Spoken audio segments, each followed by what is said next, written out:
नमस्कार आप सभी को। थंबनेल देख के आपको आज के वीडियो का टॉपिक का पता तो चल गया होगा। आज हम एक कमेंट पे बात करने वाले हैं। In which age we should sex for healthy baby. मतलब अगर आपको हेल्दी बच्चा चाहिए, आप हेल्दी बच्चे को जन्म देना चाहते हैं तो स्त्री और पुरुष दोनों की उम्र क्या होनी चाहिए। तो आइए आज का वीडियो शुरू करते हैं।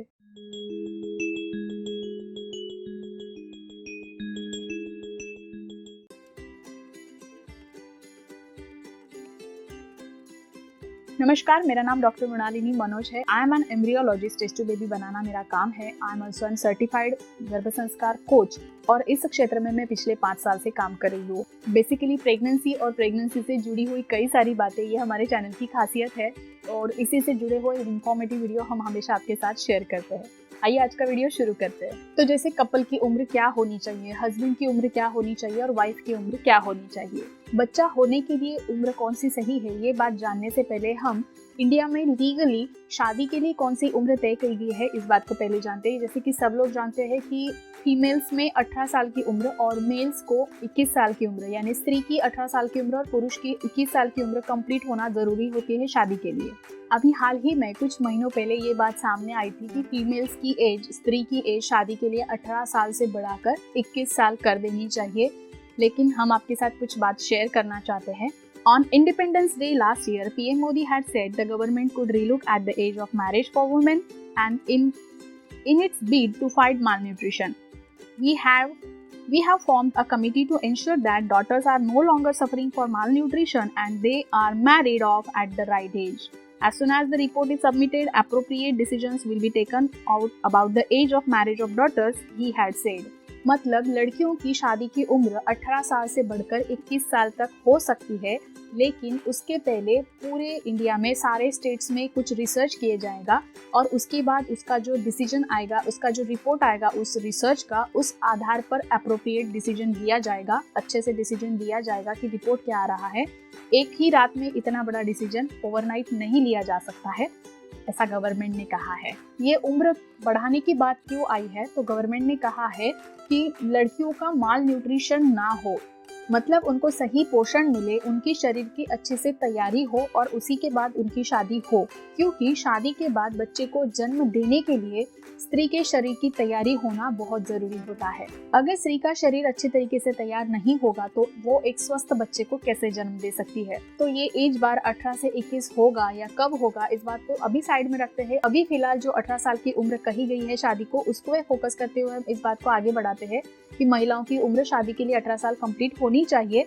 जैसे वो 18 साल कंप्लीट हो जाती है तो उनका शरीर में जो फीमेल रिप्रोडक्टिव सिस्टम होती है, प्रजनन प्रणाली होती है, उसकी पूरी तरह से डेवलपमेंट हो जाती है और 18 साल की उम्र के बाद वो स्त्री शारीरिक रूप से और मानसिक रूप से बच्चे को जन्म देने के लिए तैयार होती है। प्रजनन प्रणाली से जुड़ी हुई, रिप्रोडक्टिव सिस्टम से जुड़ी हुई एक कंसेप्ट समझना यहाँ पे बहुत जरूरी है, जहाँ पे अलग अलग भाषा में इसे कहा जाता है, जैसे पीरियड आना, माहवारी आना, महीना आना, मेंस्ट्रुएशन होना, MC होना, या फिर और भी कई भाषा में इसको कहा जा सकता है। इसका मतलब एक ही है कि महिला को हर महीने में 4 दिन ब्लीडिंग होता है और वो प्रोसेस हर महीने में लगातार चलती रहती है। MC क्या होता है, मेंस्ट्रुएशन क्या होता है, क्यों आती है लड़कियों को मेंसेस, इसके बारे में एक डेडिकेटेड वीडियो मैंने आपके साथ ऑलरेडी शेयर किया हुआ है। अगर आप क्यूरियस है ये सब जानने के लिए तो उसका लिंक मैं नीचे डिस्क्रिप्शन बॉक्स और आई बटन में दे दूंगी, आप जाके जरूर चेक कर लेना। तो जैसे मैंने कहा MC क्यों आती है, तो जी हाँ, रिप्रोडक्टिव सिस्टम से जुड़ी हुई ये कंसेप्ट है पीरियड आना। जैसे लड़कियां शादी के बाद माँ बनती है तो उस माँ बनने की प्रोसेस के लिए ये उनके शरीर की तैयारी होती है। लगभग 12 से 14 साल की उम्र से ही लड़कियों को पीरियड आना शुरू हो जाता है। अब हमारे समाज में एक गलत बात यह है कि जब पीरियड आना शुरू हो गया है मतलब अब वो माँ बन सकती है। नहीं, ऐसा नहीं होता है। पीरियड्स आना 12 या 14 साल की उम्र तक शुरू होता है, लेकिन जब तक उसकी उम्र 18 साल कंप्लीट नहीं होती है तो उस पूरी रिप्रोडक्टिव सिस्टम का, प्रजनन प्रणाली का पूरा विकास नहीं होता है 18 साल तक।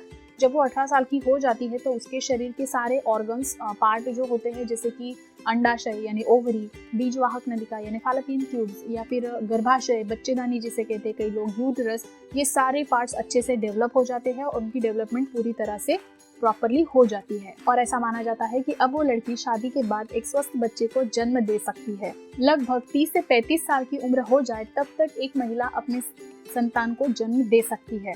अब आप कहेंगे ऐसा थोड़ी होता है, हमने तो 35 के ऊपर की भी औरतों को माता बनते हुए, माँ बनते हुए देखा है। जी हाँ, बिल्कुल 35 साल के बाद भी वो औरत माँ बन सकती है, लेकिन एज ग्रुप जब 35 से ऊपर हो जाता है तो ऐसी प्रेगनेंसीज हाई रिस्क प्रेगनेंसी में आती है। ऐसी महिलाओं की बहुत ज्यादा केयर करनी पड़ती है, ऐसी प्रेगनेंसीज को बहुत ही डेलिकेटली हैंडल करना पड़ता है। आजकल तो 40 साल तक भी IVF के द्वारा यानी टेस्ट ट्यूब बेबी के द्वारा बच्चे को जन्म दिया जा सकता है। कई बार हमने ये भी पढ़ा होगा कि महिलाओं के जिसके पीरियड्स बंद हो गए हैं, उनके पीरियड्स फिर से चालू करके उनको टेस्ट ट्यूब बेबी के द्वारा बच्चे को जन्म देते हुए भी हमने ये न्यूज पढ़ी हुई है। और ये सारी बातें आजकल IVF के द्वारा पॉसिबल है और ये कमाल IVF करा के दिखाता है। तो चलिए अब बात करते हैं कि स्वस्थ बच्चे को जन्म देने के लिए हस्बैंड की एज क्या होनी चाहिए। जी हाँ, बिल्कुल, जैसे मैंने पहले भी कहा, उसकी शादी की एज बाद लिमिट तय की हुई है कि 21 साल की उम्र उसकी पूरी हो जानी चाहिए। तो डेफिनेटली जब उसकी उम्र 21 साल तक कंप्लीट हो जाती है तो पुरुषों में भी मेल रिप्रोडक्टिव सिस्टम यानी पुरुषों की जो प्रजनन प्रणाली होती है उसकी डेवलपमेंट भी पूरी तरह से अच्छे से हो जाती है। हर एक ऑर्गन अच्छे से डेवलप हो जाता है और उस प्रोसेस में जब शुक्राणुओं की निर्मिति, स्पर्म फॉर्मेशन प्रोसेस ये जो होता है ये प्रॉपरली हो पाता है और अच्छे स्वस्थ शुक्राणुओं की निर्मिति वहाँ पे होती है। और स्वस्थ बच्चे के जन्म के लिए स्वस्थ शुक्राणुओं का होना, स्पर्म्स का हेल्दी होना बहुत जरूरी होता है। अगर शुक्राणु हेल्दी है तो बच्चे की सेहत भी हेल्दी रहेगी और बच्चा स्वस्थ पैदा होगा। कई बार पुरुषों में कई सारे एडिक्शंस देखने को मिलते हैं, जैसे alcohol drinking, smoking, drug addict जैसे चरस, गांजा, कोकेन, या फिर आप कोई मेडिसिनल ट्रीटमेंट पे है, कोई ऐसे अब्यूजिव ड्रग आपको चल रहे हैं, या फिर किसी और डिसीज के लिए, बीमारी के लिए आपको लॉन्ग टर्म आपकी कोई दवाइयाँ चल रही है। तो ऐसे किसी भी कारण की वजह से आपका जो शुक्राणुओं का डेवलपमेंट प्रोसेस होता है, शुक्राणुओं की निर्मिति जहाँ पे होती है, वो सारी चीज़ों को वहाँ पे दिक्कत आ सकती है। तो इस तरह का कोई भी एडिक्शन आपको नहीं होना चाहिए अगर आप एक स्वस्थ बच्चे को जन्म देना चाहते हैं। शुक्राणुओं की क्वालिटी अगर अच्छी है तो पुरुषों में उम्र की 40 या 45 साल तक की एज तक आप पिता बन सकते हैं। जी हाँ, कई बार ये एज लिमिट 50 ईयर्स तक भी हो सकता है। 50 साल तक की उम्र में भी लोग पिता बनते हुए देखे जाते हैं। लेकिन हम यहाँ पे आइडियली कपल की बात कर रहे हैं। जी हाँ, कपल के लिए जब हम अगली पीढ़ी को जन्म देने की बात कर रहे हैं तो नेचर ने यहाँ पे कुछ रूल्स अप्लाई किए हुए हैं ताकि हम अगली पीढ़ी को सर्जन कर सके। तो आइडियली पुरुषों में 21 साल से लेकर 40 साल तक और महिलाओं में 18 साल से लेकर 35 साल तक आपको आपकी फैमिली की प्लानिंग पूरी कर लेनी चाहिए। डेफिनेटली उसके बाद भी आप प्रेगनेंसी अचीव करके अपनी फैमिली कंप्लीट कर सकते हैं, लेकिन 35 साल महिलाओं में 35 साल के बाद और पुरुषों में 40 साल के बाद प्रेगनेंसी प्लानिंग करना और उस प्रेगनेंसी को, फैमिली को कंप्लीट करना, इस चीज़ के लिए आपको शायद कुछ चैलेंजेस आ सकते हैं। So plan your family accordingly.